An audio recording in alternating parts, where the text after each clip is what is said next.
Hello everyone, good afternoon. आप सभी लोग कैसे हो? आई होप कि आप सभी लोग अच्छे होंगे और अपनी पढ़ाई को प्रॉपर ढंग से अच्छे से कर रहे होंगे। ठीक है, कोई डाउट तो नहीं है किसी प्रकार की? जो पिछले क्लास हमारी चली है, हम लोग ने शुगर केन के बारे में पढ़ रहा था, शुगर केन पढ़ रहे थे हम लोग।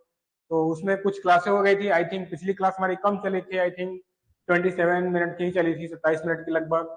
कुछ नेटवर्क इशू की वजह से क्लास उतने पे कि हमारा एंड हो गई थी। तो हम लोगों ने इसके पहले पढ़ चुका था यहाँ तक। ठीक है, शुगर केन के जो भी क्लासिफिकेशन था उसका पढ़ चुके थे हम लोग। अब देखते हैं कुछ बोटेनिकल डिस्क्रिप्शन उसके। ठीक, यहाँ से हम यहीं पे हमारी क्लास क्या एंड हो चुकी थी उस दिन। तो अब इसके आगे हम लोग आज पढ़ने वाले हैं बोटेनिकल डिस्क्रिप्शन। अच्छा, पहले जो क्लास में प्रेजेंस है, एक कंफर्मेशन दे दीजिए कि ऑडियो वीडियो सभी आपको विजिबल है, कोई डाउट नहीं है। चलिए ठीक है, ऑडियो वीडियो प्रॉपर विजिबल है, कोई डाउट तो नहीं है। ठीक है, पिछले क्लास से किसी प्रकार की कोई डाउट नहीं है। ठीक है, तो फिर हम अपने सेशन को यहाँ से कंटिन्यू करते हैं। चलिए, अपने सेशन को हम यहाँ से कंटिन्यू करते हैं। जैसे हमारा क्या था, हम लोग शुगर केन के बारे में पढ़ रहे थे जिसमें क्लासिफिकेशन हो गया था। आज हम देखने वाले हैं बॉटेनिकल डिस्क्रिप्शन। शुगर केन के बॉटेनिकल डिस्क्रिप्शन, जो इसमें क्या है, जिसकी एवरेज हाइट होती है, कितनी होती है? 2.5 मीटर। जो गन्ने की शुगर केन की एवरेज हाइट होती है, लंबाई ऊंचाई होती है कितनी? 2.5 मीटर होती है। ठीक, और कोई इसमें क्या है? अब देखिए रूट के बारे में देखते हैं। रूट क्या है इसका? There are mainly two type root. इसके दो टाइप रूट के, शुगर केन में दो टाइप के रूट पाए जाते हैं, दो प्रकार के। पहला सेट रूट होता है, दूसरा सेकेंडरी रूट। सेट रूट और सेकेंडरी रूट के बारे में बात कर लिया था हम लोगों ने, बट एक बार और देखते हैं कि सेट रूट क्या है। जैसे जब गन्ना या शुगर केन की सेट प्लांटिंग की जाती है, ठीक है, जैसे सेट हुआ इसकी, ठीक, तो ये नोड हुए। ठीक, ये जो नोड है, इन नोड पे से जो रूट आते हैं, तो ये हमारे क्या होते हैं? सेकेंड सेट रूट होते हैं। ठीक, अब फिर क्या करता है, नोड पे से नीचे की तरफ रूट आते हैं और ऊपर की तरफ इसके शूट निकलते हैं, तो फिर इसके ऊपर भी यहाँ भी रूट आना स्टार्ट हो जाते हैं, तो ये हमारे क्या होते हैं? सेकेंडरी रूट होता है। ओके, कोई डाउट इसमें? अब नेक्स्ट क्या है? लीफ। लीफ के बारे में देखते हैं। लीफ क्या होता है? ए प्लांट हैज 8 to 10 लीव्स। एक प्लांट में, एक पौधे में कितने? 8 से 10 क्या लिव्स होते हैं, पत्तियां होती हैं। ठीक, और फिर क्या है? लिव सीथ, लिव ब्लेड और ऑरिकल लीगल। तो ये क्या होते हैं? उनके पत्तियों के नाम होते हैं। ठीक, और कुल कितने होते हैं? 8 से 10 पत्तियां उसमें पाई जाती है एक प्लांट में। ठीक, कोई डाउट इससे? चलिए, तो ठीक है, कोई डाउट नहीं है, तो फिर आगे देखते हैं। अब आगे क्या है बॉटनिकल डिस्क्रिप्शन में? स्टेम के बारे में। स्टेम क्या है इसके? देखिए, सारी चीजें जो पढ़ी है उसको बिल्कुल प्रॉपर ढंग से क्लियर कीजिए। ठीक, कोई डाउट हो तो उसको डिस्क्रिप्शन और उसके चैट बॉक्स में, सेशन के लास्ट में देखिए हम आपका 5 मिनट वेट भी करते हैं, 10 मिनट आपको टाइम भी देते हैं, ताकि आपके जो डाउट हो, अपने डाउट को आप क्लियर कर सको। ठीक, चलिए ठीक है। अब फिर इसके आगे से स्टेम क्या है देखते हैं। स्टेम, स्टेम क्या है? The stem of sugar cane is called stalk. जो शुगर केन का स्टेम होता है, तना होता है, उसको क्या बोलते हैं? स्टॉक भी बोलते हैं। ठीक है, स्टॉक भी बोलते हैं। नेक्स्ट क्या है? It is constructed from node and internode. यह क्या होता है? किसके बीच कंस्ट्रक्टेड होता है? नोड और इंटरनोड के बीच में। ठीक है, और फिर क्या इससे क्या होता है? इन दोनों से कंस्ट्रक्टेड होता है। और फिर a sugarcane has the capacity to produce 20 to 40 bud. एक जो शुगर केन होता है, उसको, उसकी जो क्षमता होती है, 20 से 40 बर्ड को प्रोड्यूस करने की उसकी क्षमता होती है। ठीक है, एक शुगर केन को 20 से 40 बर्ड प्रोड्यूस करने की क्षमता होती है। ठीक, और नेक्स्ट क्या है? On the opposite side. ठीक है, on the opposite side of the node there are alternately bud. इसे बर्ड को आई बोलते हैं। इसमें क्या करा है, जो इसके बर्ड होते हैं वो अपोजिट साइड अल्टरनेट फॉर्म में होते हैं। जैसे कि क्या होता है, जैसे एक गन्ना हुआ, ये शुगर केन का प्लांट हुआ, नोड ऐसे, एक नोड यहाँ पे, दूसरी नोड इस तरह से यहाँ पे, एक तीसरी नोड ऊपर। तो इसके जो बर्ड होते हैं अपोजिट साइड में अल्टरनेट फॉर्म होता है। जैसे एक बर्ड इसके यहाँ पे हुआ तो दूसरा इसके अपोजिट यहाँ पे होगा था, एक के बाद एक। ठीक, तो ये अल्टरनेट फॉर्म में अपोजिट साइड होता है। ठीक, तो इस तरह से इसके गन्ना के जो होता है प्लांट होता है। तो यही बोल रहा है कि on the opposite side of the node there are alternately bud. ठीक, चलिए अब क्या देखिए, बॉटनी। बॉटनी में देखते हैं क्या है इसके? इन्फ्लोरेंस आएगा, ठीक है, फ्लावर आएगा, और सारी चीजें जो है इसमें हम देखें क्या है? इन्फ्लोरेंस। इन्फ्लोरेंस को क्या बोलते हैं इसके? इसके इन्फ्लोरेंस को बोलते हैं एरो और स्पाइक जेट। जो गन्ने का इन्फ्लोरेंस होता है, गन्ने के इन्फ्लोरेंस को बोलते हैं एरो और स्पाइक जेट। और फिर क्या, arrow is open branch panicle. जो एरो होता है जिसे क्या पूरा ऊपर की तरफ जो फ्लावरिंग होती है, इसको देखेंगे इस तरह से क्या पूरा ओपन होता है गन्ना का, ठीक। तो ये क्या होता है, गन्ने मतलब एक ओपन ब्रांच के जैसा उसका पेनिकल होता है, पूरी खुला होता है इस तरह से, ठीक। तो ये क्या हुआ, arrow is open branched panicle, ठीक। अब क्या है, फ्लावरिंग, जो फ्लावरिंग होती है इसको क्या बोलते हैं, एरोइंग। गन्ने में फ्लावरिंग होती है तो साइंटिफिक तरीके से जो बोला जाता है उसको एरोइंग भी बोला जाता है, कि एरोइंग हो रहा है। तो आप समझ जाएंगे कि क्या बोला जा रहा है, कि फ्लावरिंग के बारे में बात कर रहा है, ओके। अब देखिए गन्ने का सॉयल, ठीक है, सॉयल कैसी है, उसकी पीएच कितनी होनी चाहिए गन्ने में, ठीक।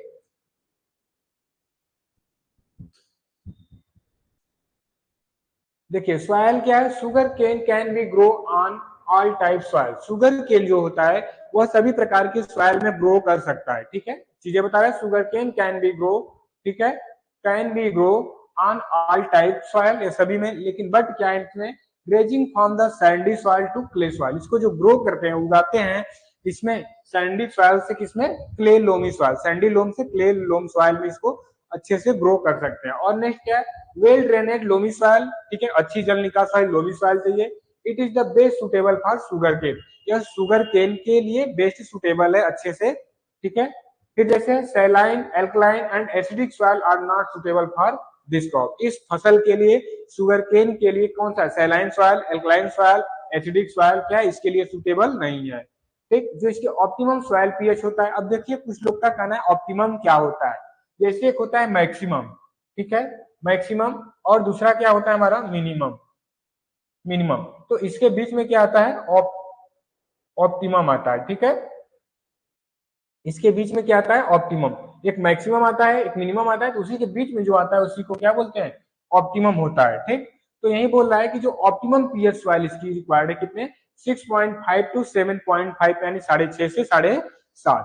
और फिर इसमें क्या होता है, zero tillage is the mostly practice. इसमें जो टिलेज क्रिया की जाती है, टिलेज प्रैक्टिस किया जाता है, क्या किया जाता है, जीरो टिलेज इसमें ज्यादातर किया जाता है शुगर के, ठीक। क्योंकि टिलेज के बारे में भी देखिए बात हो चुका है, तो इससे ज्यादा बात नहीं होगी, क्योंकि अगर ज्यादा बात करते हैं तो खुद की टाइम वेस्ट करते हैं। तो टिलेज के बारे में हम लोग पहले भी बात कर चुके हैं, ठीक। चलिए, अब क्या है, क्लाइमेट। क्लाइमेट क्या है, sugar cane is tropical plant. Sugar cane कैसा है, ट्रॉपिकल प्लांट है। शुगर केन कैसा है, ट्रॉपिकल प्लांट है। पहले भी मैं बता चुका इसके ऊपर कि शुगर केन कैसा है, ट्रॉपिकल प्लांट था, ठीक। अब क्या है, it grow most successfully in those region where the climate is more और लेस ट्रॉपिकल। जहां पे क्लाइमेट कम या अधिक, मोर और लेस ट्रॉपिकल हो, क्लाइमेट कैसा हो, लेस या मोर ट्रॉपिकल हो, वहां पे इसको क्या कर सकते हैं, सक्सेसफुली यानी सफलता पूर्वक उस रीजन में इसको ग्रो कर सकते हैं, ठीक। कोई डाउट तो नहीं।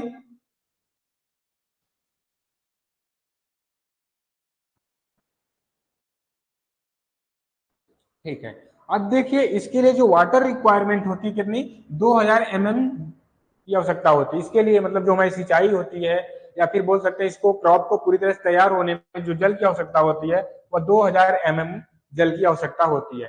क्या है, मिलीमीटर, इसको जल को मेजर करने की जो वाटर रिक्वायरमेंट है, वाटर इरिगेशन किया जाता है, उसको मेजर करने की एक यूनिट है, ठीक। और फिर क्या है, it is a long duration crop, यह एक लंबे समय का क्रॉप है, ठीक। यह क्या है, लॉन्ग ड्यूरेशन क्रॉप है। इसको ग्रो करने में कम से कम आपके 12 मंथ, ठीक है, कितना, 12 मंथ का टाइम लगता है, ठीक। 12 मंथ या फिर 18 मंथ, ठीक है, 18 मंथ। तो इतने इसमें टाइम लग सकते हैं, ठीक है।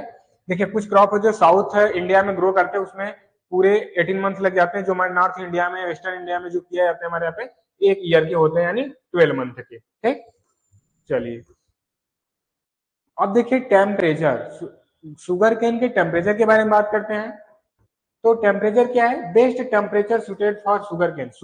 शुगर केन के लिए जो सुटेबल टेम्परेचर है वह कितना है, 28 टू 32 डिग्री सेंटीग्रेड, 28 से 32 डिग्री सेंटीग्रेड जो शुगर केन के लिए है वह बेस्ट टेम्परेचर है। और फिर क्या है, for ripening relatively low temperature, ठीक है। इसके जो राइपेनिंग के लिए, मेच्योरिटी के लिए, पकने के लिए इसकी अपेक्षा क्या होती है, कम टेम्परेचर की आवश्यकता होती है।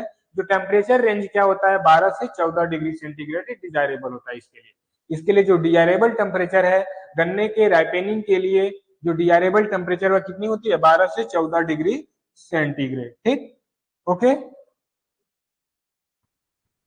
अब देखिए सीजन के बारे में बात करते हैं। सीजन के बारे में क्या बात करना है, जैसे हमारे यहाँ जो खरीफ रबी ठीक है जायद 3 सीजन हुई, तो उसी तरह इसमें भी सीजन वाइज क्रॉप को अलग अलग रीजन में अलग अलग टाइम पे ग्रो किया जाता है, अलग अलग ड्यूरेशन होता है उनका। ठीक, कौन से सीजन में लगाए गए, कौन से रीजन में लगाए गए, उनका ड्यूरेशन क्या है, ये सारी चीजें क्या होती है यहाँ पे अलग अलग होती है। तो देखिए क्या है, जैसे सीजन की बात करते हैं तो spring season, first of all क्या देखते हैं हम लोग, स्प्रिंग सीजन के बारे में बात करते हैं। तो स्प्रिंग सीजन में जो क्रॉप होती है वह फरवरी मार्च के मंथ में उसकी प्लांटिंग की जाती है। या प्लांट कहाँ किया जाता है, किस रीजन में, नॉर्थ इंडिया में प्लांटिंग किया जाता है, उत्तरी भारत में इसकी प्लांटिंग की जाती है। जो उत्तर भारत हमारा होता है, जो हमारा ऊपर वाला पार्ट है मैप में, तो उसमें किया जाता है नॉर्थ इंडिया में इसको प्लांटिंग किया जाता है। और इसकी जो क्रॉप ड्यूरेशन होती है वह कितनी होती है, 12 महीने की होती है। ठीक, और फिर क्या ऑटम, ऑटम में क्या आता है, सितंबर और अक्टूबर में। अभी नॉर्थ इंडिया क्या है, जैसे जम्मू कश्मीर से अपना लेते हुए उत्तर प्रदेश, ठीक है, जितने भी उत्तरांचल में आते हैं, ठीक है, नॉर्थ इंडिया में, वे सारे हमारे किस में आते हैं, नॉर्थ इंडिया में। ठीक है, तो ऑटम में जो किया जाता है सितंबर अक्टूबर में, नॉर्थ इंडिया में ये भी कितने होते हैं, 12 मंथ के क्रॉप होते हैं। इनकी क्रॉप ड्यूरेशन जो होती है 1 ईयर होती है। ठीक, यहाँ पे भी क्या होती है, 1 ईयर की होती है। ठीक, और फिर क्या है नेक्स्ट, अर्धशाली। अर्धशाली की बात करें तो जुलाई अगस्त, यह कब मंथ, किस मंथ में किया जाता है, जुलाई अगस्त में किया जाता है। इसकी जो ट्रांसप्लांटिंग रीजन है, प्लांटिंग रीजन वो क्या है, साउथ इंडिया। यह कब, अर्धशाली गन्ने की बुआई कहाँ की जाती है, साउथ इंडिया में, या जुलाई अगस्त में की जाती है। और फिर क्या कराया, 18 मंथ की होती है, यानी 1.5 ईयर की क्रॉप होती है। ठीक है, कितना होती है, 1.5 ईयर की। ओके, चलिए अब क्या है सीड रेट। सीड रेट क्या है देखते हैं। देखिए इसमें तो जनरली सीड यूज नहीं किया जाता है, गन्ने के सेट यूज किए जाते हैं। ठीक है, गन्ने के सेट कैसे तैयार किया जाता है, जैसे बड़ा गन्ना है आपका, सपोज दैट कि कितना हमने पढ़ा था, एवरेज हाइट 2.5 मीटर हाइट पढ़ा था। ठीक, तो हम गन्ने को इस तरह डिवाइड करते हैं, उसमें कम से कम 3 बड होने चाहिए। ठीक है, गन्ने को इस प्रकार से, अगर एक पूरा गन्ना है, ठीक है, सपोज दैट एक एक नोड यहाँ पे, एक यहाँ पे, एक यहाँ पे, एक यहाँ पे, तो इसको कट कैसा करेंगे कि हम इसमें से 3 नोड इसमें आए, यानी 3 नोड हो, 3 बड भी आएंगे उसमें, क्योंकि अल्टरनेट फॉर्म में बड होते हैं। ठीक है, इसके बड जो होते हैं अल्टरनेट फॉर्म में होते हैं। ठीक, तो इसमें क्या किया जाता है, सेट की प्लांटिंग की जाती है, सीड रेट नहीं होती, इसकी सीड नहीं, सेट को ही प्लांटिंग किया जाता है। ठीक, तो देखते हैं प्लांटिंग कैसे करते हैं। Planted set should be have 3 bud with 10 to 12 month age, मतलब इसके प्लांट क्या करना चाहिए, इसके सेट को प्लांट करना चाहिए। ठीक है, जो कि जिसमें 3 बर्ड होने चाहिए, जो 10 से 12 महीने पुराने होने चाहिए, 10 से 12 महीने उनका क्या एज होनी चाहिए, पुराने होने चाहिए। ठीक, अब फिर क्या करें, सेट रेट। सेट रेट क्या है, 3 बर्ड वाले जो सेट होंगे उसको कितनी नंबर ऑफ सेट कितनी होनी चाहिए, 35,000 से 40,000 सेट पर हेक्टेयर। अगर 3 बर्ड वाले, 3 बर्ड वाले से एक सेट में 3 बर्ड हैं, अगर उसकी आप प्लांटिंग करते हैं तो उसमें कम से कम उसकी नंबर आप कितना होना चाहिए सेट की, 35,000 से 40,000 सेट पर हेक्टेयर होनी चाहिए। ठीक, चलिए और फिर क्या है, 2 बर्ड वाले, टू बर्डेड वाले 80,000 सेट पर हेक्टेयर होनी चाहिए। अगर 2 बर्ड है, एक सेट में 2 बर्ड है, उसमें कम से कम 80,000 सेट पर हेक्टेयर होना चाहिए। ठीक, अब फिर क्या करा, 1 बर्ड की बात करें तो इसे किसी सेट में 1 बर्ड केवल है, उसके 1,20,000 सेट पर हेक्टेयर लगाने चाहिए। ठीक, 1,20,000 पर हेक्टेयर सेट उसके यूज करने चाहिए, जिसमें 1 बर्ड होने चाहिए। अब स्पेसिंग की बात करते हैं तो 75 से 90 बाई 25 से 30 सेंटीमीटर की स्पेसिंग रखते हैं। ठीक, R/P। ठीक, कोई दिक्कत।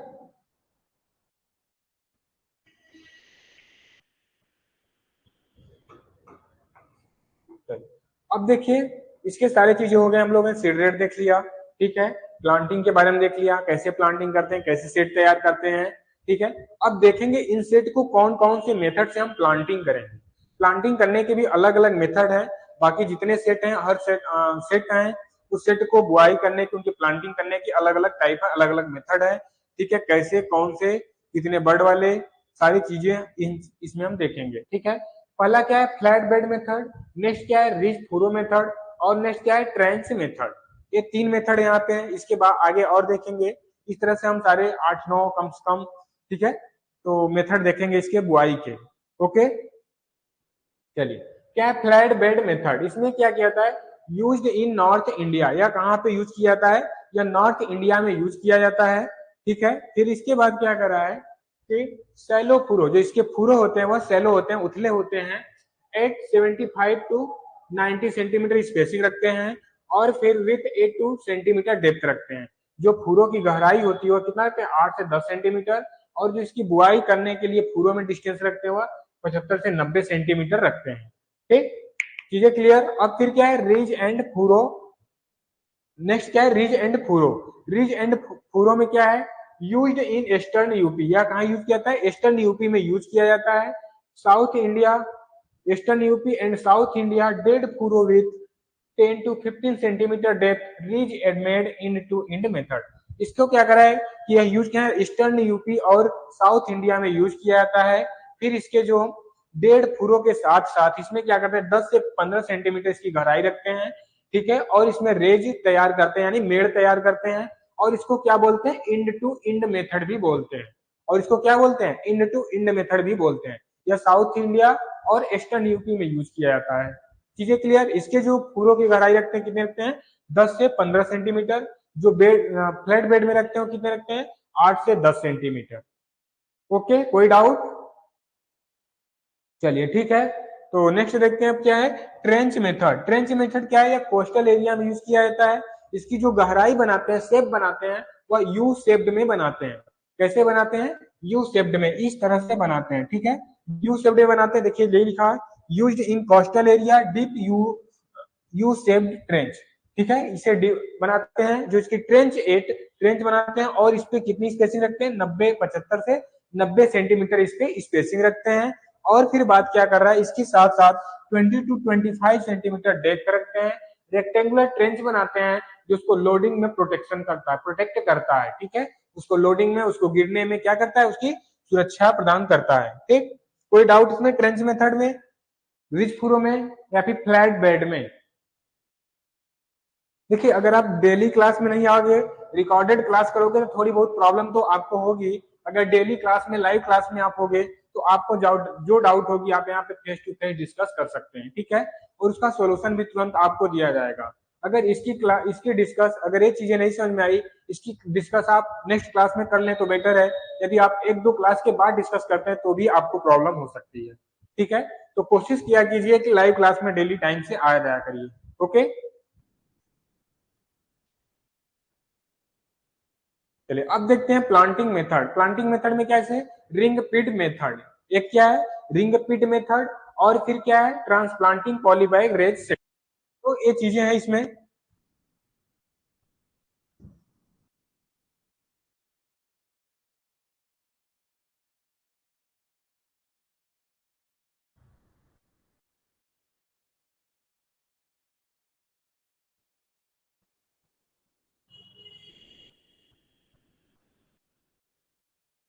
ठीक है, क्या था पहला, रिंग पिट मेथड, दूसरा क्या है, ट्रांसप्लांटिंग पॉलीबैग मेथड। ठीक, तो रिंग पिट मेथड में क्या देखते हैं,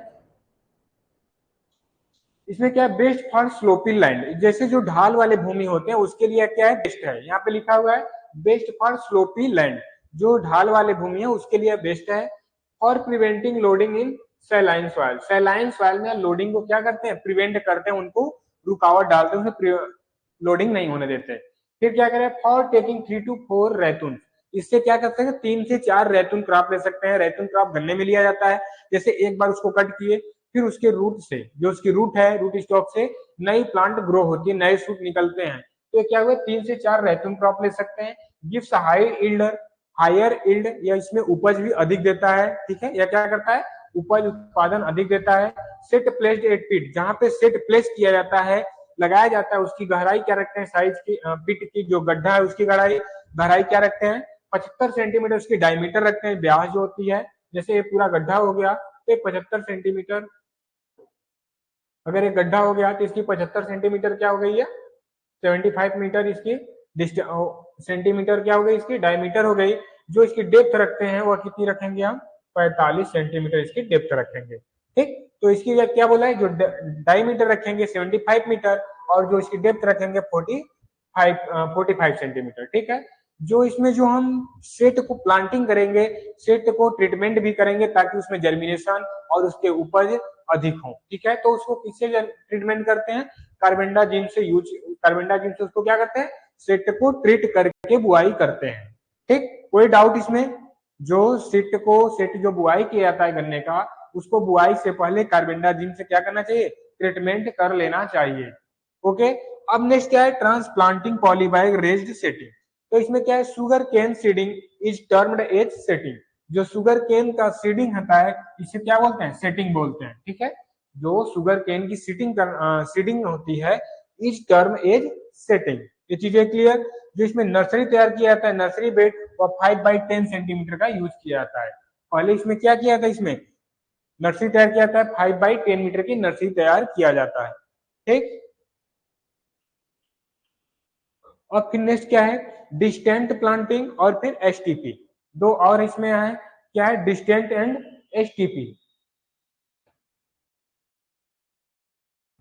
डिस्टेंट में क्या है, डेवलप्ड एट आईआईएसआर क्या है, लखनऊ। क्या है, शुगर केन रिसर्च इंस्टीट्यूट है जो लखनऊ में है। तो ये क्या है, IISR Lucknow single budded set. इसमें क्या किया, जो सिंगल बड वाले सेट थे उनका प्लांटेड किया जाता है। कैसे, पहले उनको नर्सरी तैयार किया जाता है। यहाँ लिखा है डेवलप्ड एट आईआईएसआर, ठीक है, IISR Lucknow single budded set are planted in nursery.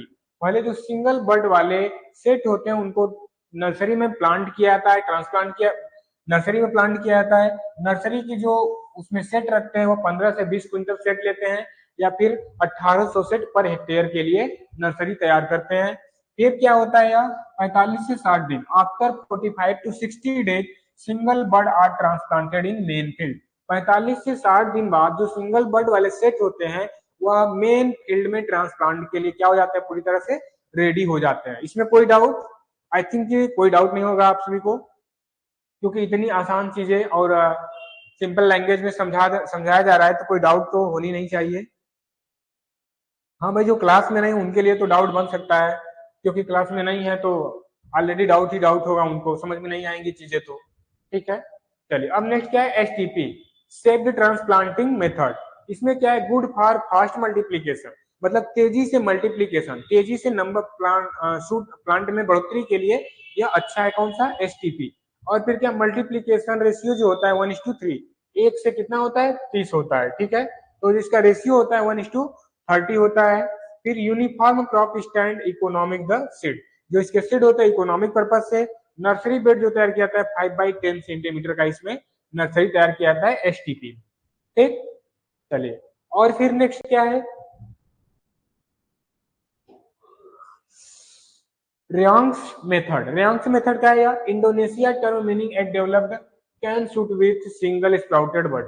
इसमें कैसे, जो सिंगल स्प्राउट बर्ड के साथ इसको इंडोनेशिया में क्या किया, डेवलप्ड किया गया, ठीक है। इसका मीनिंग है, इंडोनेशिया टर्म मीनिंग, इंडोनेशिया की जो टीम है इसकी जो मीनिंग ए डेवलप्ड कैन, ठीक है, एक गन्ने को जो डेवलप्ड किया जाता है शूट विथ शूट के साथ एक सिंगल स्प्राउट बर्ड, ठीक। इसमें यही बोल रहा है कि जो इंडोनेशिया टीम है इनका मीनिंग जो निकाला, मतलब क्या निकाला कि ए डेवलप्ड कैन, एक गन्ने का जो कैन है, एक कैन है, उसको डेवलप कैसे किया जाता है, शूट के साथ साथ एक सिंगल स्प्राउट बर्ड भी उसमें तैयार किया जाता है। ये क्या होता है, रेयांग मेथड होता है, ठीक। कि उसमें एक शूट के, एक कैन के शूट के साथ कुछ क्या सिंगल स्प्राउट बर्ड भी तैयार किया जाता है, ठीक।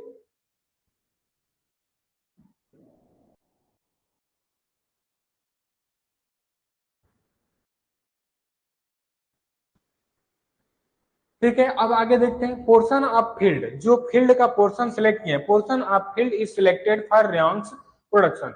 जो रेयांग्स प्रोडक्शन के लिए फील्ड का पोर्शन आप सिलेक्ट किए हैं, फील्ड का भाग जो सिलेक्ट किए हैं, लेफ्ट द हार्वेस्ट टाइम, उसके हार्वेस्टिंग टाइम क्या करते हैं, छोड़ देते हैं, ठीक है, लेफ्ट कर देते हैं।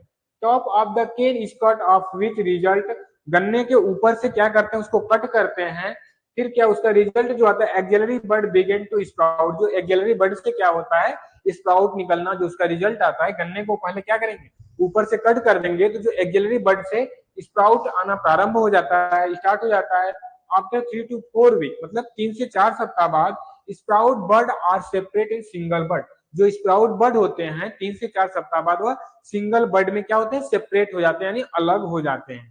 ठीक, यही चीजें बता रहा है इसमें कि जो हमारा रेयॉन्स होता है, या इंडोनेशिया टीम ने इसका मीनिंग बताया कि एक गन्ने के सूट के साथ साथ सिंगल स्प्राउट बड का डेवलप होना। फिर उन्होंने बताया कि जो पोर्शन हम रेयांग प्रोडक्शन के लिए, रेयांग क्रॉप प्रोडक्शन के लिए सिलेक्ट करते हैं, उसको हार्वेस्टिंग टाइम पे क्या करते हैं, हम उसको लेफ्ट कर देते हैं, छोड़ देते हैं। फिर जो उसके क्या करते हैं, फिर गन्ने के टॉप पोर्शन उसको कट करते हैं, उसका जो रिजल्ट आता है एक्सिलरी बड से सिंगल स्प्राउटेड बड वहां से आना स्टार्ट होता है। फिर यही स्प्राउट बड 3 से 4 सप्ताह बाद अलग हो जाते हैं, क्या हो जाते हैं, सेपरेट हो जाते हैं सिंगल बड सेट में। ठीक, फिर यही जो सिंगल स्प्राउटेड बर्ड होते हैं, ठीक है, जो स्प्राउट बर्ड्स होते हैं 3 से 4 सप्ताह बाद यह क्या होते हैं, सिंगल बर्ड सेट में अलग हो जाते हैं, ट्रांसप्लांटेड ऑन रीज। ठीक, फिर इनको मेड़ पे क्या किया जाता है, ट्रांसप्लांटिंग किया जाता है। It is not practised in India due to high cost. यह इंडिया में किया नहीं किया था क्योंकि इसकी कॉस्टिंग क्या होती है, बहुत ज्यादा होती है, इसमें जो लागत आता है वह बहुत ज्यादा होता है, इसकी वजह से इंडिया में यूज नहीं किया जाता। ठीक, क्या किसी को कोई डाउट है, ऐसा नो?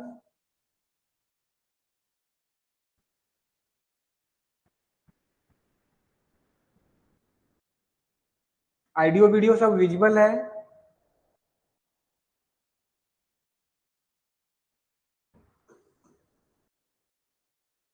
चलिए, और फिर नेक्स्ट क्या है, टेप, कच ब्लॉक और फिर एल्गिन मेथड, ये दो मेथड और हैं, इसमें देखते हैं। देखिए अभी तक सारे मेथड जो पढ़े उसमें किसी प्रकार की कोई डाउट? चलिए, अगर सारी चीजें समझ में आ रही हैं तो बहुत अच्छी बातें हैं।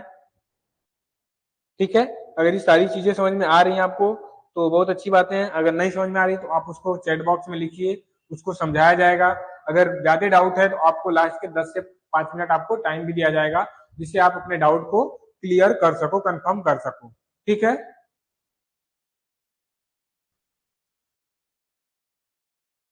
ठीक है, आइए देखते हैं तेज ब्लॉक और तेज ब्लॉक मेथड। इसमें क्या है, improve the over ratoons method, because इसमें क्या किया जाता है, जो ओवर रेयांग्स मेथड होता है इसको इम्प्रूव किया जाता है, क्योंकि because it take care of the proper availability of energy. क्योंकि यह क्या करता है, अपने उसके एनर्जी और न्यूट्रिएंट्स के लिए बराबर यह क्या होता है, केयर के लिए प्रॉपर तरीके से, प्रॉपर अवेलेबिलिटी ऑफ, यह प्रॉपर तरीके से अवेलेबल होता है of energy and nutrients, energy और न्यूट्रिएंट्स के लिए का टू ऑल बर्ड, सभी बर्ड के लिए। ठीक, क्योंकि इसमें क्या होता है, जो रेयांश प्रोडक्शन है, रेयांश मेथड, उसको इम्प्लीमेंट किया जाता है, क्योंकि यह क्या होता है, जो इसके बर्ड होते हैं, सभी बर्ड होते हैं, उसके लिए जो न्यूट्रिएंट्स और एनर्जी होते हैं वो प्रॉपर तरीके से हमेशा तैयार होते हैं। ठीक है, और फिर क्या करें, एल्गी, एल्गिन मेथड क्या है, अपर मोस्ट नोड, जो ऊपर वाले most node, upper most node collect while the stripping the cane of crushing. जो ऊपर के नोड होते हैं उसको कलेक्ट कब करते हैं, वाइल स्ट्रिपिंग, जब स्ट्रिपिंग और केन की क्रशिंग करते हैं तो उसको कलेक्ट करते हैं। और फिर क्या है, देन इज प्लांटेड, फिर इनको प्लांटेड किया जाता है इन व्हीट फील्ड, व्हीट गेहूं के फील्ड में, इसको क्या फिर ट्रांसप्लांटेड किया जाता है। अब कैसे किया जाता है गेहूं के फील्ड में, इसको देखते हैं कैसे किया जाता है। गेहूं में हर चौथे रो के बाद, गेहूं में हर चौथे रो के बाद फिर इसी को क्या किया जाता है, इसमें ट्रांसप्लांट किया जाता है, जो ऊपर के नोड कलेक्ट किए होते हैं स्ट्रिपिंग और क्रशिंग के टाइम, फिर इन्हीं को क्या करते हैं गेहूं के फील्ड में, गेहूं के हर चौथे रो के बाद इसको क्या किया जाता है, प्लांटिंग किया जाता है, जहां की उनकी डिस्टेंस कितना रखते हैं हम, 90x50 सेंटीमीटर रखते हैं डिस्टेंस, आर इंटू पी, क्या है, आर इंटू पी जो डिस्टेंस रखते हैं वह 90x50 सेंटीमीटर रखते हैं।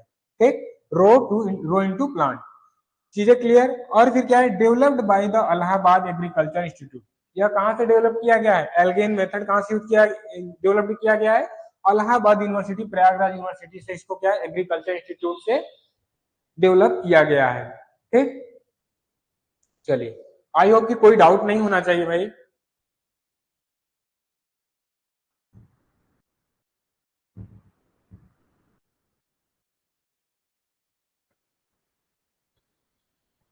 ठीक है, अब फिर क्या है, परथा मेथड और सबलैंगा या फिर स्प्राउटिंग मेथड।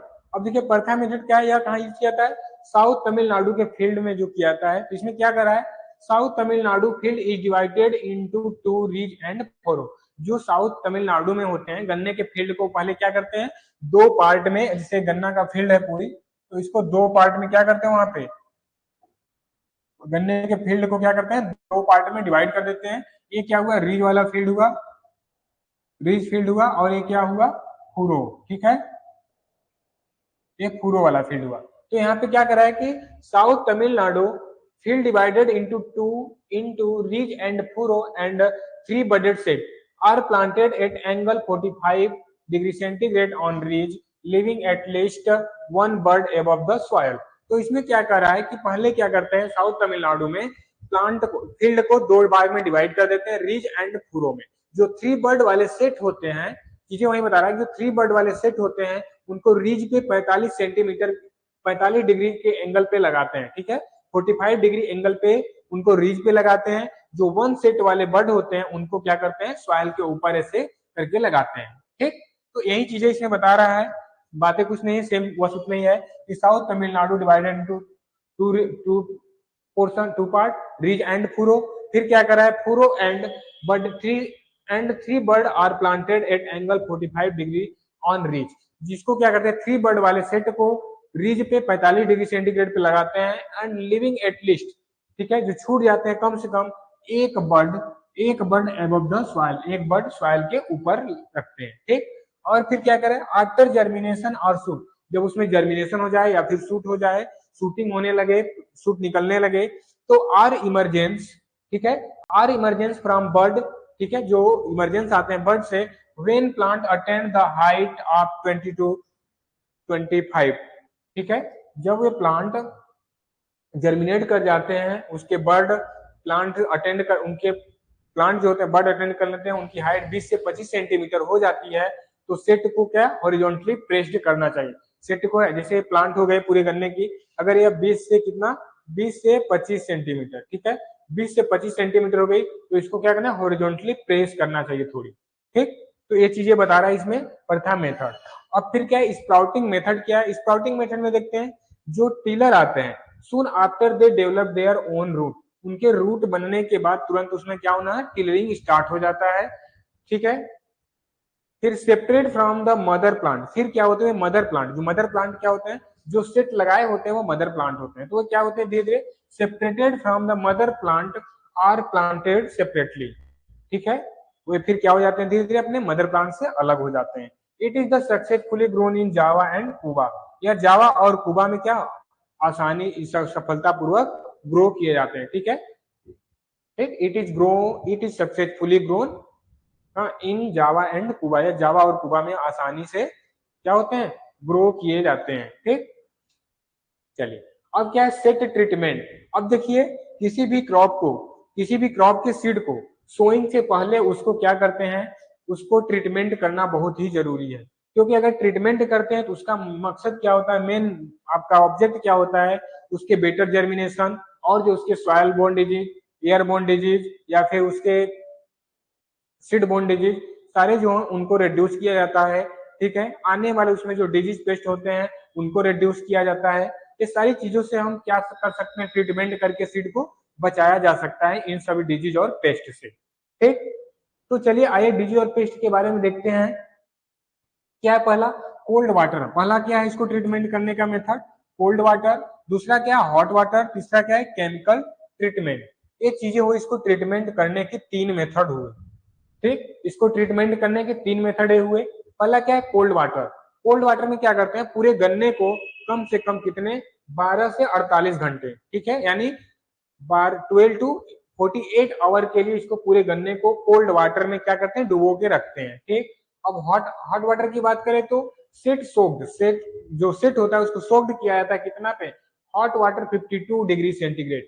जो हॉट वाटर का टेम्परेचर हो, गर्म जल का टेम्परेचर हो कितना, 52 डिग्री सेंटीग्रेड टेम्परेचर हो जाए, इतने टेम्परेचर पे क्या करते हैं, इसको सोक्ड किया जाता है फॉर 30 to 40 मिनट, यानी 30 से 40 मिनट के लिए इसको 52 डिग्री सेंटीग्रेड गर्म जल में इसको सोक्ड किया जाता है। फिर क्या है, केमिकल ट्रीटमेंट क्या है, ऑर्गेनो मर्क्यूरियल, जिसमें क्या आता है एगलाल और एरेटोन, एगलाल और एरेटोन का 200 ग्राम मात्रा 50 लीटर पानी में क्या करना चाहिए, सोलेबल करना चाहिए, सोल्यूशन तैयार करना चाहिए। ठीक, चलिए अब क्या है सेट, और फिर इसको क्या करना चाहिए, मड और डग मिक्सचर, मड जो मिट्टी होते हैं और डग जो पशुओं का गोबर होता है, तो उसको क्या करते हैं दोनों को मिक्स करके also use treat offset for 12 to 48 hour, यानी जो मड और डग होता है दो इनको आपस में मिक्स करके 12 से 48 घंटे के लिए फिर क्या कर सकते हैं, इसको ट्रीट कर सकते हैं। ठीक, और फिर क्या है set treatment with 0.1 to 0.5% solution of KMnO4 MgSO4 for 12 to 24 hours, यानी 12 से 24 घंटे के लिए क्या करते हैं, KMnO4 और MgSO4 का 0.1 से 0.5% तक सोल्यूशन तैयार करके MgSO4 और KMnO4 का उसमें क्या करते हैं 12 से 24 घंटे तक उसको ट्रीट करते हैं उसके लिए। ठीक, और फिर क्या है soaking in cold saturated lime solution. ठीक है, जो कोल्ड लाइम सोल्यूशन है उसमें क्या करें, इसको सोक्ड कराते हैं, इसमें 450 ग्राम MgSO4 को 8 से 12 घंटे के लिए करते हैं। इसमें इसका जो रिजल्ट आता है यह इंक्रीज करता है उसके जर्मिनेशन को, 10% तक जर्मिनेशन भी इंक्रीज होती है और 12% तक इसमें शुगर इल्ड जो इससे चीनी प्रोडक्शन होता है, उत्पादन होता है, वह भी 12% तक बढ़ाया जा सकता है कोल्ड लाइम से इनको ट्रीटमेंट करने पर। ठीक, चीजें समझ में आ रही है कि अगर गन्ने को आप कोल्ड सेचुरेटेड लाइम सोल्यूशन से जिसमें 450 ग्राम MgSO4 है, ठीक, इससे आप उसको ट्रीट करते हैं, उसमें 10% तक उसकी जर्मिनेशन भी इंक्रीज होंगे और फिर क्या 12% तक उसमें शुगर केन यील्ड भी इंक्रीज होगा। ठीक, कोई डाउट इसमें?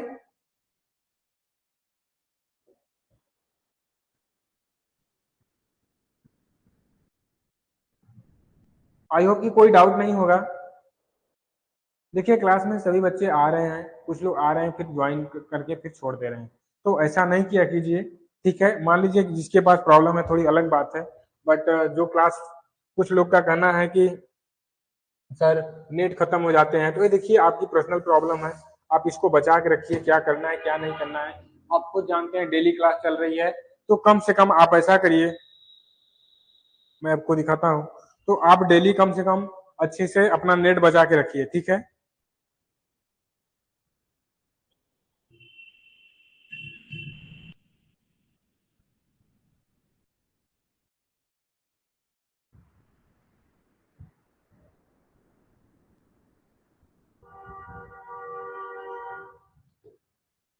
चलिए ठीक है, यहाँ तक सारी चीजें समझ में आई।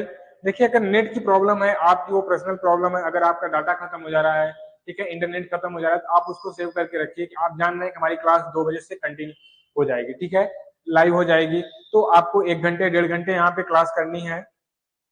ठीक, मैंने सोचा था कि अब क्लास जो हमारी वैकेंसी भी आ गई, फॉर्म भी फिलअप हो गया, रजिस्ट्रेशन हो गया है, तो अब क्लास 2 घंटे की करने की, बट बच्चे स्टूडेंट जो है उसमें इंटरेस्टेड नहीं हो रहे हैं, तो थोड़ा ज्यादा एफर्ट करनी पड़ेगी आपको भी।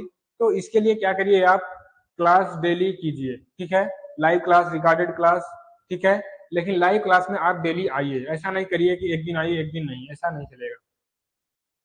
चलिए अब इरिगेशन मैनेजमेंट देखते हैं। इसमें जो मोस्टली कॉमनली मेथड जो होता है, मोस्ट कॉमनली मेथड पूरो इरिगेशन तैयार किया जाता है। ठीक है, जो शुगर केन में मेनली इरिगेशन किया जाता है वह कैसा किया जाता है, पूरो इरिगेशन किया जाता है। और फिर क्या कर रहा है, स्पाइक पूरो इरिगेशन से वाटर, अगर आप पूरो इरिगेशन करते हैं तो उसमें 36% तक वाटर को क्या कर सकते हैं, आप सेव कर सकते हैं, बचा सकते हैं। फिर और क्या करते हैं, इंक्रीज वाटर यूज इफिशियंसी। ठीक है, इसके द्वारा हम 64% तक यूज इफिशियंसी को भी क्या कर सकते हैं, वाटर यूज इफिशियंसी मैंने बताया जब एग्रोनॉमी स्टार्ट किया था, उसी समय मैंने बताया था वाटर यूज इफिशियंसी के बारे में, तो आप इसको भी क्या कर सकते हैं, इंक्रीज कर सकते हैं 64% तक। ठीक, और फिर क्या है, ट्रॉपिकल केन जो होता है इसके लिए जो वाटर रिक्वायरमेंट होती है 1400 to 1800 mm, यानी 1400 से 1800 mm तक, इसके लिए क्या जरूरत होती है हमें, वाटर रिक्वायरमेंट जरूरत होती है किसके, ट्रॉपिकल केन। जो ट्रॉपिकल क्लाइमेट वाले रीजन वाले केन होते हैं उनको 1400 से 1800 mm जल की आवश्यकता होती है। जो अर्धशाली क्रॉप है, अर्धशाली क्रॉप कब, जुलाई अगस्त में साउथ इंडिया में लगाए जाते हैं। इनकी जो क्रॉप ड्यूरेशन होती है 1.5 ईयर की होती है। ठीक है, यानी बोले तो 18 मंथ, ठीक है, 18 मंथ की होती है। ठीक, 18 मंथ्स की होती है। इसके लिए 2000 से 3000 mm की वाटर रिक्वायरमेंट होती है। जो माइक्रो इरिगेशन होता है, इसमें ड्रिप इरिगेशन और स्प्रिंकलर मेथड यूज किया जाता है। इसमें 42 से 60% तक वाटर को क्या कर सकते हैं आप, सेव भी कर सकते हैं। ठीक, माइक्रो इरिगेशन जो होता है ड्रिप और स्प्रिंकलर द्वारा किया जाता है। इसमें आप 42 से 42 टू 60% तक क्या वाटर को सेव कर सकते हैं। और यह बहुत ही पॉपुलर है, कहाँ पे, महाराष्ट्र में। यह वेरी पॉपुलर मेथड है इरिगेशन करने का। शुगर केन में इरिगेशन करने का ड्रिप मेथड और स्प्रिंकलर मेथड जो है बहुत ही क्या है, प्रचलित मेथड है। ठीक, अब तो ठीक है। बाकी अब हर क्रॉप में लगभग जो हमारी कैश क्रॉप हो या फिर कोई सोलेनेसी क्रॉप हो, यानी किसी भी क्रॉप में हो, फूरो और स्प्रिंकलर और मेथड क्या कहते हैं, स्पाइक में सॉरी ये ड्रिप मेथड, ये सारे मेथड यूज किए जाते हैं। ठीक है, तो इससे क्या हो सकता है कि आप जो फ्लोडिंग इरिगेशन करते हैं उससे ज्यादा पानी इसमें कम पानी लगती है। ठीक है, इसकी अपेक्षा फ्लोडिंग इरिगेशन की अपेक्षा इसमें पानी क्या होता है, कम लगता है। उसके आधे पानी को हम यूज करके इसमें हम सिंचाई कर सकते हैं। अगर आप ड्रिप इरिगेशन करते हैं तो रूट जोन में पानी देते हैं, जिससे आप एडिशनल फील्ड को, जो एक्स्ट्रा फील्ड है उसको आप पानी नहीं देते। अगर आप एक्स्ट्रा फील्ड को पानी देते हैं, जो फील्ड पड़ती है जिसमें कुछ लगाया नहीं गया है, तो वहां पे घास या वीड जो होंगे, ग्रॉस होंगे, वे ग्रो कर जाएंगे। तो हमारे क्रॉप से, बगल वाले क्रॉप से क्या करेंगे, वो कंपटीशन करेंगे।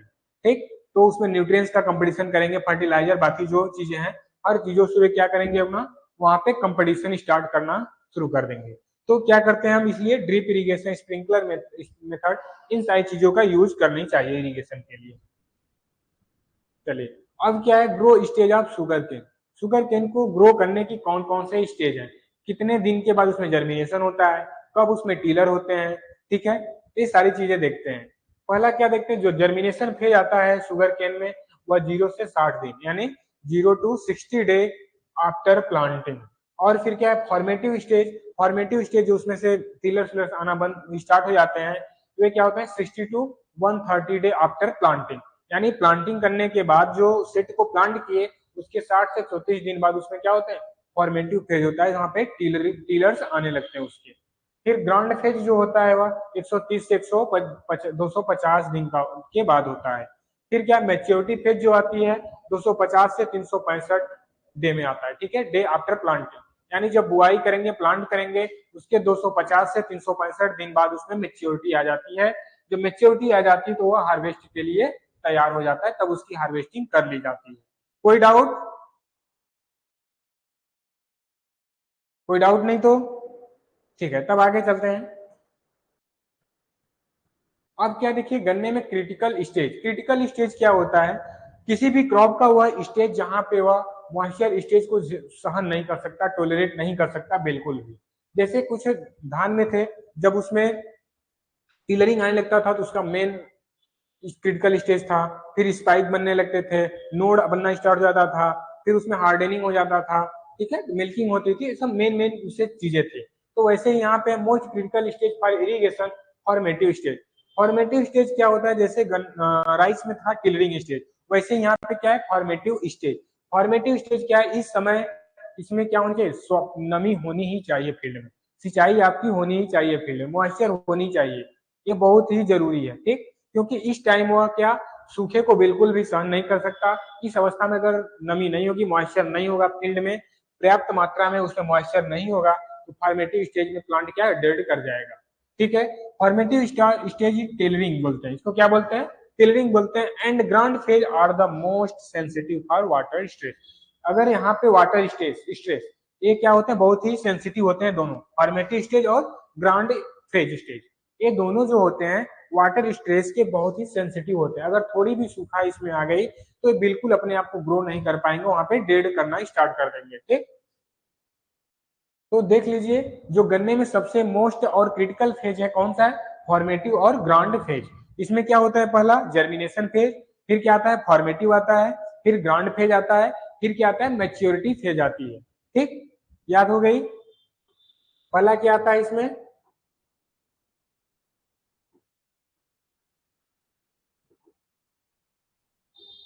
Germination phase. ठीक है, जर्मिनेशन फेज 0 से 60 डे आफ्टर प्लांटिंग। ठीक, फिर इसके बाद क्या आता है इसमें, फॉर्मेटिव, ठीक है,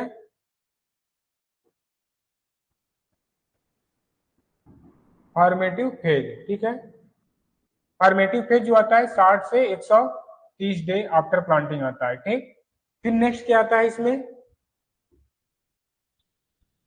ग्रांड स्टेज, ठीक है, ग्रांड फेज। ग्रांड फेज जो आता है 130 के बाद जो आता है 250 आई थिंक, तो इस तरह आता है ग्रांड फेज, ठीक।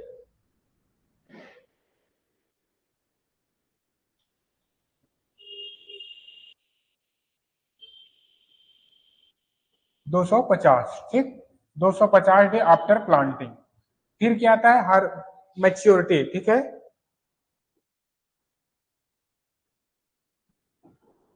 Maturity phase.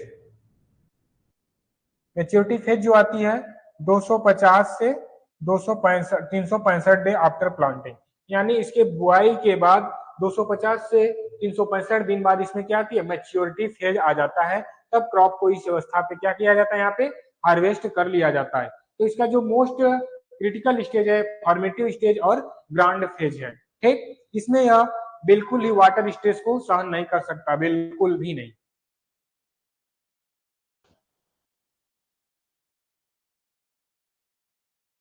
चलिए ठीक है, नेक्स्ट चलते हैं। देखिए जो क्लास में उनको समझ में आएगी, जो क्लास में नहीं है उनके लिए हम कुछ नहीं कर सकते, ठीक है। बाकी आप उनके लिए कई उपाय है, वो रिकॉर्डेड क्लास देखें, एक्स्ट्रा एफर्ट लगाएं इसको समझने के लिए थोड़ी। बाकी अगर कोई भी और डाउट है उनको लिए तो यूट्यूब पे हमारी क्लास चल रही है, वहां पे भी आप देख सकते हैं। जिनकी क्लास छूट गई है तो यूट्यूब पर एक बार देख लीजिएगा, आपको सारी चीजें वहां पे क्लियर हो जाएंगी। आई थिंक एक बार दो बार आप वीडियो देखोगे तो क्लियर ही होनी है, ठीक। एक दो बार अपने से एक्स्ट्रा एफर्ट लगाने ही पड़ेंगे, क्योंकि भाई आपने लाइव क्लास छोड़ा है, जो डाउट होंगे आपके डाउट बने रह जाएंगे। चलिए अब क्या है, न्यूट्रिएंट्स एंड मैनेजमेंट, ठीक। जो पोषक तत्व है उनका प्रबंध, जैसे high dose of nitrogen enhance vegetative growth. जैसे नाइट्रोजन की हाई मात्रा देते हैं, उसकी अधिक मात्रा देते हुए क्या करते हैं, वेजिटेटिव ग्रोथ को इनहेंस करते हैं। और फिर क्या करते हैं, result in reduce source sucrose content. और यह सुक्रोज कंटेंट, सुक्रोज की मात्रा को क्या करते हैं, रिड्यूस करते हैं, यानी लो करते हैं, ठीक। और फिर जो इसका रिस्पॉन्स आता है, response of phosphorus is not much remarkable. जो फास्फोरस का रिस्पॉन्स होता है वह कोई इसमें रिमार्केबल नहीं है। एप्लीकेशन ऑफ नाइट्रोजन फिक्सिंग, जो नाइट्रोजन फिक्सिंग का अनुप्रयोग है कौन सा है, ये जो स्प्रिलम और फिर फास्फेट सोबुलाइजिंग, जिसमें फास्फोबैक्टीरिया है, ठीक है। जो फास्फेट सोलुबलाइजिंग को बोलते हैं, इसको फास्फोबैक्टीरिया बोलते हैं। Bio fertiliser were found to reduce to requirement of chemical fertiliser. ये क्या करते हैं, जो केमिकल फर्टिलाइजर होते हैं, ये जो हमारे बैक्टीरिया होते हैं, ये बैक्टीरिया क्या करते हैं, जो केमिकल फर्टिलाइजर होते हैं उनको रिड्यूस करते हैं टू एक्सटेंड टू ऑफ 25%, कितना तक, 25% तक इसको क्या करते हैं, एक्सटेंड भी करते हैं, ठीक। चलिए अब क्या है, मैन्योर एंड फर्टिलाइजर। मैन्योर और फर्टिलाइजर की बात देखते हैं। FYM, जो FYM है यह कितना यूज करते हैं, 10 से 15 टन पर हेक्टेयर। FYM का 10 से 15 टन पर हेक्टेयर यूज करना चाहिए गन्ने में। और NPK का, एन नाइट्रोजन जो है 120 से 150 नाइट्रोजन, फास्फोरस 80, पोटास के, NPK, ठीक है। तो 120-50 नाइट्रोजन, 80 फास्फोरस और 60 potash. Ammonium sulphate is best is general. जो अमोनियम सल्फेट होता है या जनरल में क्या सामान्यतः क्या होता है, बेस्ट होता है। अमोनियम सल्फेट जो होता है गन्ने शुगर केन के लिए, इसमें क्या होता है, बहुत ही बेस्ट होता है। Urea is the best of for saline. Saline soil के लिए जो है यूरिया क्या है, सबसे बेस्ट फर्टिलाइजर माना गया है गन्ने में। फिर can is the best of acidic soil. Acidic soil के लिए जो है कैन फर्टिलाइजर जो है बेस्ट है। जिंक का जो यूज किया जाता है 20 से 30 केजी पर हेक्टेयर यूज किया जाता है जिंक का। और जो सल्फर यूज किया जाता है 40 से 60 KG per hectare sulphur use किया जाता है, ठीक। चलिए ठीक है, अगर समझ में आ रही तो अच्छी बात है भाई, हमें भी अच्छा लग रहा है कि आप सभी को सारी चीजें समझ में आ रही हैं, कोई डाउट नहीं है, ठीक है। अगर एक एक स्लाइड पर आपको कम से कम 5 मिनट 10 मिनट दिया जा रहा है तो आई थिंक आपको समझ में आने चाहिए, ठीक। अब देखिए कुछ वेराइटी के बारे में बात कर लेते हैं। वेराइटी, जो मेजर वेराइटी इसके हैं, देखिए क्या है, COC। इसमें एक देखेंगे आप CO वेराइटी का क्या चलता है, CO सीरीज चलता है, जैसे COC वंडर वेराइटी है, CO देखिए सारे में CO लगा हुआ है। तो अब फिर देख लेते हैं वेराइटी के बारे में। Advance variety were developed in India, ठीक है, जो एडवांस वेराइटी है वह जहां पे डेवलप हुई, कहां से डेवलप इन इंडिया में, कहां से, 1912 एट SBI कोयम्बटूर, ठीक। और फिर क्या है, in India Shri TS Venkataraman develop the first inter specific sugar cane hybrid 205। इन्होंने जो सर TS वेंकटरमन है, इन्होंने पहली बार इंटर स्पेसिफिक शुगर केन, जो hybrid inter specific sugar cane है 205 का, इन्होंने क्या किया, डेवलप किया उसको। इसकी वैरायटी से COC 671, ठीक है, CO 313, CO 392, CO 327, CO 8371, ठीक है, CO 85,004 इत्यादि जो भी है इसमें है। ये सारे क्या है, सीरीज है इसमें। देखिए क्या है, स्मट रेजिस्टेंस वैरायटी CO 449, ये क्या है, स्मट रेजिस्टेंस, गन्ने के जो स्मट डिजीज है वह CO 449 के क्या है, रेजिस्टेंस है। और फिर क्या है, रेड रॉट क्या है, B70 में रेजिस्टेंस है। जो रेड रॉट है गन्ने का सबसे सीरियस डिजीज होता है। गन्ने में अगर सबसे अधिक सीरियस डिजीज और सबसे डेंजरस कोई डिजीज है, कोई उसमें प्रकोप है किसी का, तो वह क्या है, रेड रॉट, ठीक है। सैक्रम ऑफिस नेरम में जो आता है क्या है, रेड रॉट आता है, ठीक। चलिए अब देखिए राइपेनिंग है। तो राइपेनिंग के बारे में बहुत कुछ नहीं है। इसके क्या होते हैं, बर्ड जो होते हैं, नोड पे जो बर्ड होते हैं वो फूले हुए प्रतीत देखने में लगते हैं। Arrowing plant is the growth stop, उसके प्लांट के जो एरोइंग होते हैं, फ्लावरिंग होते हैं, वह ग्रो करना बंद कर देते हैं जब उसके राइपेन हो जाता है पूरी तरह से, ठीक है। ये चीजें दिया है। Rapid synthetic and storage sucrose the start, मतलब बहुत तेजी से उसमें क्या होता है, सुक्रोज स्टोर होने लगता है, ठीक है। एरोइंग द स्टॉप, प्लांट की ग्रोथ और एरोइंग क्या होती है, स्टॉप हो जाती है। Can become the brittle, produce the metallic sound, जो हमारा कैन होता है वह कितना ब्रिटल हो जाता है और मेटेलिक साउंड कैसा प्रोड्यूस करता है। अगर उसको पटकेंगे आप तो मेटेलिक जैसे, मेटल जैसा साउंड प्रोड्यूस करता है और आसानी से वह ब्रेक हो जाता है, ब्रेक इजिली, ठीक है, आसानी से अपने नोट पर से क्या हो जाता है, वह ब्रेक हो जाता है। सबसे मोस्ट उसके सिम्टम है। गन्ने को पहचानना है कि गन्ना मैच्योर हुआ है पूरी तरह से, नहीं हार्वेस्टिंग के लिए रेडी नहीं। अगर गन्ना ऐसे है, ठीक है, यह नोड इसका है, अगर इस नोड पे से वह आसानी से क्या हुआ, ब्रेक कर गया, ठीक है, आसानी से यहाँ से वह ब्रेक कर गया, तो ये क्या होगा, इसके मोस्ट इंपोर्टेंट सिम्टम से लक्षण है कि आपको पहचान में आ जाएगा यह राइपेन कर चुका है, ठीक। और फिर क्या है, बर्ड इसके फूले हो जाते हैं। जो ब्रिक्स इसमें आते हैं वो ब्रिक्स मेजर किया जाता है किससे, हाइड्रोमीटर या रिफ्लेक्टोमीटर से। इसमें जो रीडिंग आती है कितनी आती है, 16 से 18% के बीच में इसकी रीडिंग आनी चाहिए, ठीक। इसमें ग्लूकोज कंटेंट जो होता है 0.5% से कम होती है। और when test by the Fehling solution, जब इसकी टेस्ट करते हैं किसके द्वारा, फैलिंग सॉल्यूशन द्वारा इसकी फिर टेस्ट करते हैं, तो इसमें सुक्रोज की जो मात्रा आनी चाहिए वह 0.5% से कम आना चाहिए, ठीक। कोई डाउट इसमें, अब कैसे पहचानेंगे कि शुगर केन मैच्योरिटी है, हार्वेस्टिंग के लिए रेडी है। चलिए अब फिर देखते हैं वीड मैनेजमेंट।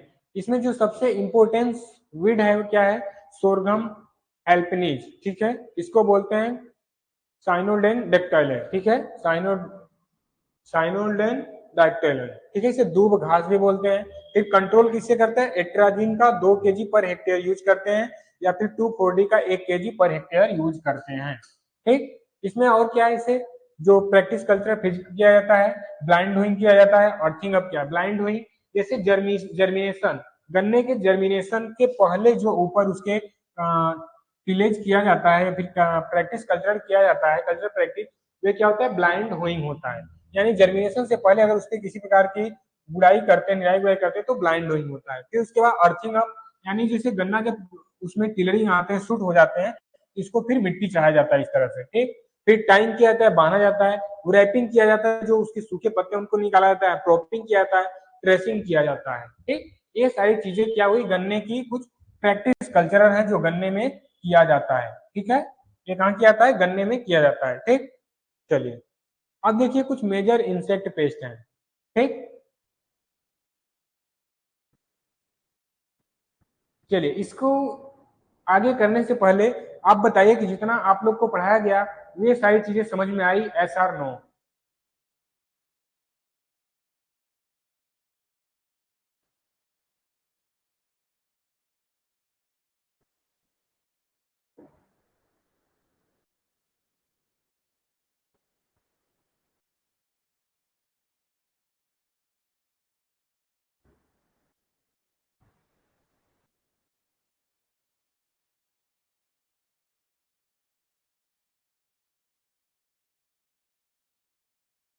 चलिए ठीक है, इसको देखते हैं। कुछ मेजर इंसेक्ट पेस्ट इसके क्या है, जैसे अर्ली शूट बोरर होता है जो उसके शूट को पूरी तरह से छेद करता है। फिर इंटर नोड बोरर होते हैं जो पूरे नोड को वही क्या करते हैं, बोरर करते हैं।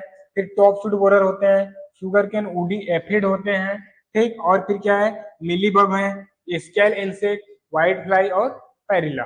ये सारी चीजें कुछ इनके जूलॉजी या फिर साइंटिफिक नेम भी है। जैसे पहला क्या है हमारा अर्ली शूट बोरर, इसके क्या है चिलो इन्फस्टेलस सैलेन। और फिर क्या है चिलोसैकेरी हैगस इंडिकस। फिर क्या है इसकी प्रोफेगा एक्सपार्टल्स, ठीक है। और ये सारे जैसे हैं, इन सब चीजें इसके साइंटिफिक नेम है और कुछ इनके मेजर पेस्ट डिजीज हैं, ठीक। और भी आगे देखते हैं, जैसे रेड रॉट। रेड रॉट में क्या है डिजीज, क्या है कोलेट्रोटिकम हालकेटम। स्मट में क्या है अस्टिलेजो स्पीसीज का है, ठीक है। और फिर क्या है सेट रॉट और पाइनएप्पल डिजीज में, ठीक है, सेल्टोसाइस्ट्री पैराडोक्सा। और फिर विल्ट में सेफ्लोस्पोरिमम सैकेराई। फिर गुमोसिस जो गन्ने में जैंथोमोनास एक्सपोडिस या फिर वेस्कुलस इसकी एक वेराइटी है, ठीक है, वेस्कुलोरम। रेड स्ट्रिप जो उसकी पत्तियां या स्ट्रिप सफेद रेड कलर की धारी हो जाती है। रैतून स्टनिंग, फिर ग्रेसी सूट। ये सब सारे इसके क्या है मेजर डिजीज हैं, ठीक। अब हार्वेस्टिंग के बारे में भी देख लेते हैं, कैसे हार्वेस्टिंग किया जाता है इसके। हार्वेस्टिंग क्या है, early variety have to be harvested at 10 to 11 month. जो इसकी अर्ली वेराइटी होती है उसकी हार्वेस्टिंग कब किया जाता है, 10 से 11 मंथ में उसकी क्या कर ली जाती है, हार्वेस्टिंग कर ली जाती है। एंड मिड सीजन वेराइटी, जो मिड सीजन की वेराइटी होती है इसमें, ठीक है, जो मिड सीजन की वेराइटी होती है एट 11 to 12 मंथ, जो मध्य 11 से 12 महीने करते हैं। अर्ली वाले का 10 से 11 मंथ पे उसकी हार्वेस्टिंग करनी चाहिए। जो मिड सीजन की होती है 11 से 12 महीने पे उसकी कर लेनी चाहिए। Harvested the cane at peak maturity, उसकी जो पीक मैच्योरिटी होती है करनी चाहिए। Cut the cane to the ground level, उसको ग्राउंड लेवल से पूरी तरह से गन्ना हो गया उसको ग्राउंड लेवल से पूरी तरह से कट करना चाहिए।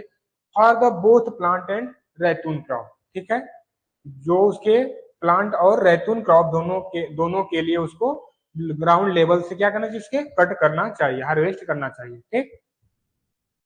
अब क्या इसमें इल्ड क्या है, the average yield of can stock, जो गन्ने का स्टॉक होता है स्टेम होता है, एवरेज इल्ड उसका क्या होता है 60 से 70 टन पर हेक्टेयर। क्या होता है 60 से 70 टन पर हेक्टेयर होता है एक हेक्टेयर में उसके स्टॉक के। साउथ स्टेट में जो होता है 1000 से 1200 क्विंटल पर हेक्टेयर होता है, ठीक।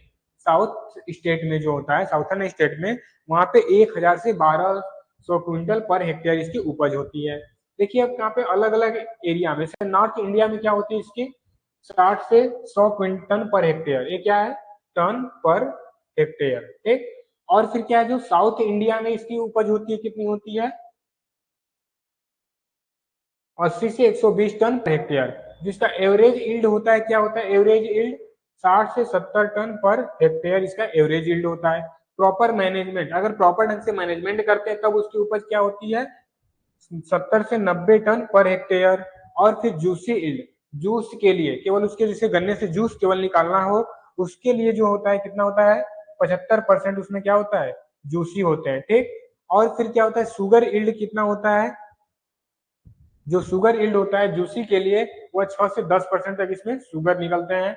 जो शुगर कंटेन होते हैं वह 14 से 70% तक गन्ना में होता है शुगर कंटेन, ठीक। यानी 100% यानी 100 गन्ना है, ठीक है, ठीक, तो उसमें से क्या होंगे 14 से 17% तक क्या होंगे उसमें जूसी होंगे, ठीक है।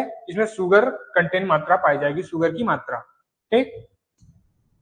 चलिए अब देखिए कुछ इसमें प्रैक्टिस कल्चरल देख लेते हैं। स्पेशल प्रैक्टिस अर्थिंग अप है। Earthing up is the operation is also known as the hilling up, यानी उसमें मिट्टी जो चढ़ाने की क्रिया होती है उसे क्या बोलते हैं अर्थिंग अप बोला जाता है, ठीक है। मिट्टी चढ़ाने की जो प्रैक्टिस होती है जो क्रिया होती है उसी को क्या बोला जाता है अर्थिंग अप बोला जाता है, ठीक। और फिर क्या है earthing up carried out into 2 or 3 stage. Earthing जो होता है इसमें कब किया जाता है 2 या 3 स्टेज में किया जाता है। Partially earthing up, full earthing up, एक मतलब आंशिक रूप से, फिर नेक्स्ट किया जाता है पूरी तरह से फुल रूप से किया जाता है।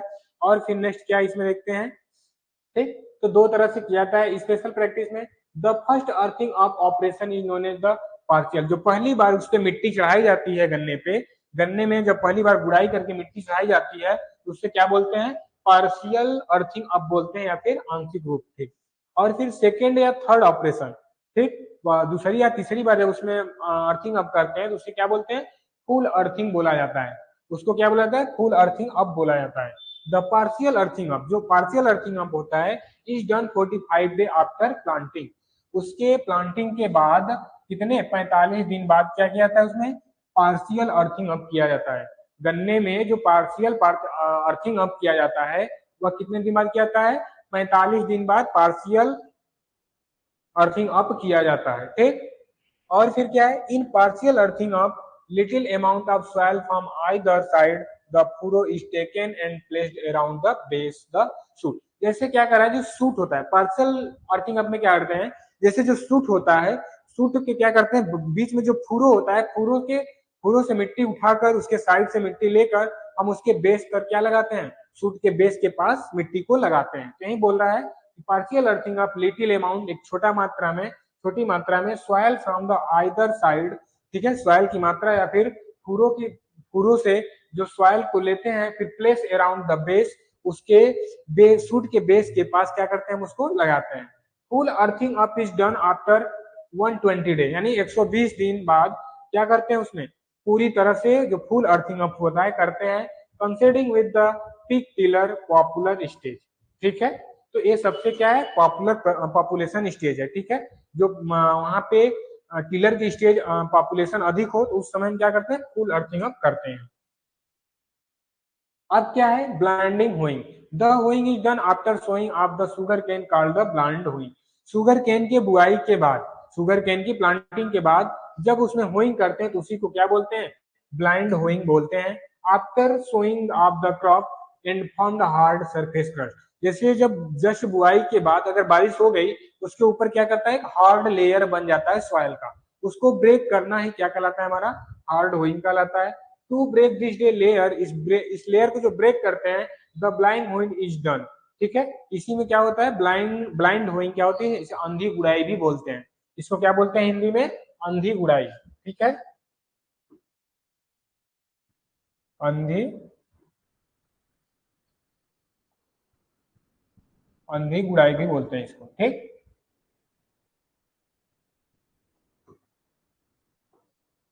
अब क्रॉपिंग के बारे में बात करते हैं। ये सारी चीजें मैंने क्लास जब स्टार्ट किया था तो जो इसके टर्म थे मैंने बता दिया था, तो एक बार और आप देख लीजिए ऐसे। अब क्लास भी ओवर हो रही है 1 आवर से, 1 आवर से, तो फिर अब नेक्स्ट क्लास भी है। तो देखिए प्रोपिंग देखते हैं, फिर इसके बाद क्लास को अपने एंड करते हैं। बाकी जो डाउट बने हैं आपको, आप लास्ट में जरूर पूछिएगा अपने डाउट को, मैं 5 मिनट आपको टाइम दूंगा, ठीक। चलिए, तो क्या है, the operation of tying the leaves, पत्ती को टाइंग करना। जैसे देखिए यहाँ पे पत्तियों को क्या किया जा रहा है, टाई किया जा रहा है, बांधा जा रहा है, ठीक है। पत्तियों को क्या किया जा रहा है, यहाँ पे बांधा जा रहा है। तो the operation of tie the leaves together using the bottom dry green leaves is known as the cropping. क्या कर रहा है कि जब पत्तियों को, ठीक है, यूजिंग द बॉटम, जो नीचे की सूखी पत्तियां हो, एंड ग्रीन लिव्स हैं, उन सबको एक साथ में यूज करके बांधना, ठीक है, ये क्या कहलाता है, क्रॉपिंग कहलाता है, ठीक।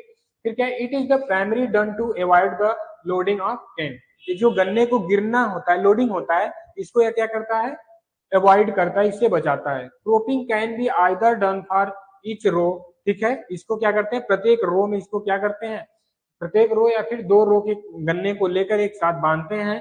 B brought together and tie, ठीक। जैसे अलग एक एक रो, 2 रो, 3 रो, तो क्या करते हैं, कभी कभी एक ही रो के बांधते हैं, कभी कभी 2 रो को लेकर इस तरह से गन्ने को बांधते हैं, टाई करते हैं, ठीक। तो इस तरह से भी किया जाता है। फिर और क्या करा है, it is done at the age of 210, मतलब 210 दिन की जब गन्ना हो जाए तो उस अवस्था पे क्या करना चाहिए, इसमें टाई करना चाहिए, यानी क्रॉपिंग करना चाहिए। चीजें क्लियर। अब रैपिंग क्या है, रैपिंग देखते हैं।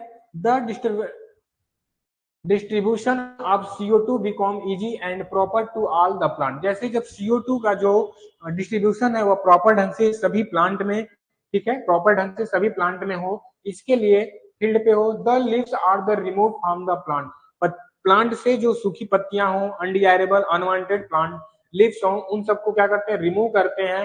Wrapper together by taking all in one bundle. ठीक, आफ्टर रैपिंग, रैपिंग के बाद जो होता है the clump and the adjacent row to tie together से क्रॉस वाइज।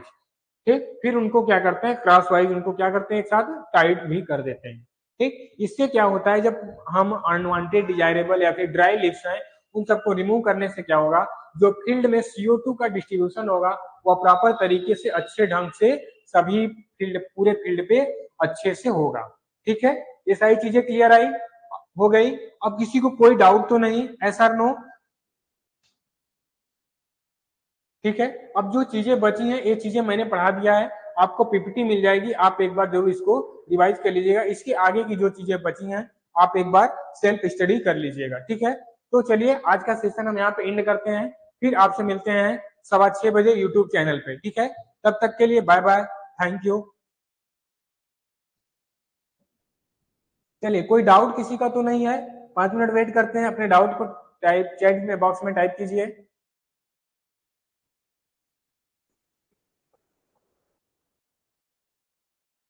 चलिए, आई होप कि किसी का कोई डाउट नहीं है, तो फिर हम क्लास को एंड करते हैं, फिर मिलते हैं 6:15 आपसे। तब तक के लिए थैंक